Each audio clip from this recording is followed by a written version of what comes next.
Welcome friends, নমস্কার। আজকে আমি কই পাতুরি করছি। সবচেয়ে প্রথম আমি লাউ দিয়ে কই পাতুরি করব, লাউ শাক দিয়ে। সেই জন্য লাউ শাকটা আগে আমি তৈরি করে নেব। এর জন্য আমি সবচেয়ে প্রথম ভালো ভালো করে পাতাগুলো বাছবো। যেই পাতাগুলো সুন্দর আছে, মানে আস্ত আছে পাতা, তারপরে এইভাবে ডাঁটাগুলো ছুলে টুলে আমি শুধু পাতাগুলো নিয়ে নেব, কচি কচি পাতাগুলো। সব পাতাগুলো বেছে টেছে তারপরে ভালো জল দিয়ে আমি আস্তে আস্তে করে অনেক জল দিয়ে, ডুবো জল দিয়ে আমি এটাকে ধুবো, ধুয়ে টুয়ে রেডি করে রাখবো।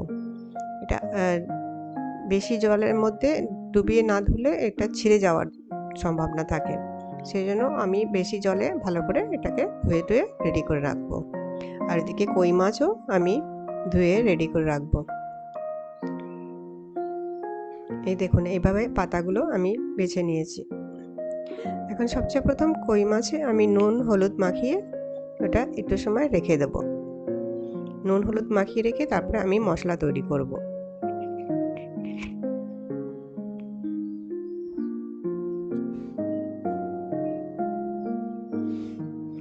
আমি মশলার জন্য জিরে, আদা আর কাঁচা লঙ্কা ভালো করে বেটে নেব। মশলাটা একটু গাঢ় গাঢ় রাখতে হবে, বেশি জল দিয়ে বাটা যাবে না, নাহলে এটা বেশি পাতলা হয়ে যাবে। এমনিতে এর মধ্যে যখন সর্ষে তেল দেবো এটা আরও পাতলা হয়ে যাবে। এই দেখুন, সর্ষে তেল দিয়ে তারপরে মশলাটাকে মাখিয়ে টাকিয়ে তারপরে মাছগুলো এর মধ্যে ভালো করে মাখিয়ে রেখে দেবো।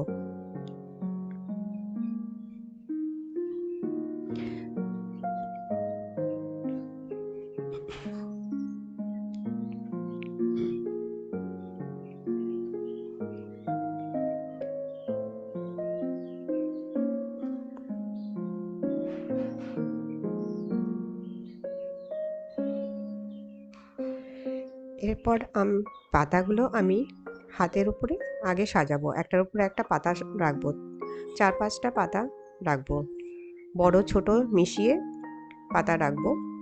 এটা কচি পাতা আর বড় পাতা সব মেশানো থাকবে। সেইভাবে পাতা রেখে মাঝখানে মাছ আর মশলা একসঙ্গে রাখবো, আর একটা করে কাঁচা লঙ্কাও দিয়ে দেবো। এই দেখুন, এইভাবে মাছটাকে মশলা দিয়ে পুরো ঢেকে রাখবো।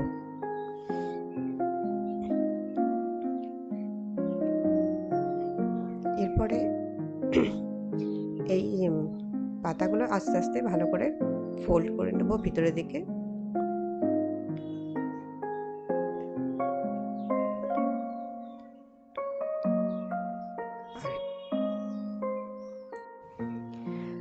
আর সুতো দিয়ে আমি এটা ভালো করে বেঁধে নেব।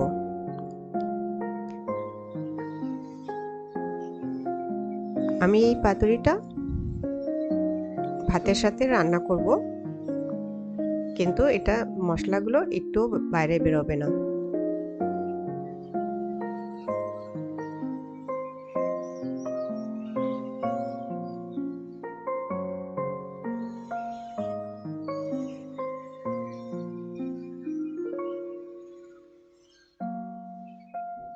এই দেখুন, এইভাবে আমি বেঁধে রেডি করে নিয়েছি। এই যে চাল ধুয়ে আমি কুকারে নিয়ে নিয়েছি, এখন এর মধ্যে আমি ওই পাতুরিগুলো রেখে দেব। জল আমার চালে যেরকম লাগবে সেই রকম আমি জল দেব। এরপরে যেভাবে ভাত করতে যে কটা সিটি লাগে, আমার কুকারে 3 সিটি লাগে, আমি সেভাবে রান্না করে নেব।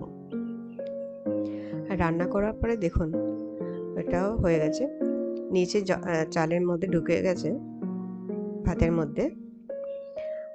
আমরা আস্তেই করে এটাকে বের করব, বের করে তারপর এটাকে পরিবেশন করে আপনাদের দেখাচ্ছি। খেতে খুব ভালো লাগে ভাতের সাথে পাতুরি যেটা করা হয়, আর এমনি ভাপা করলে ওটা আলাদা স্বাদ হয়, আর এটা আলাদা স্বাদ।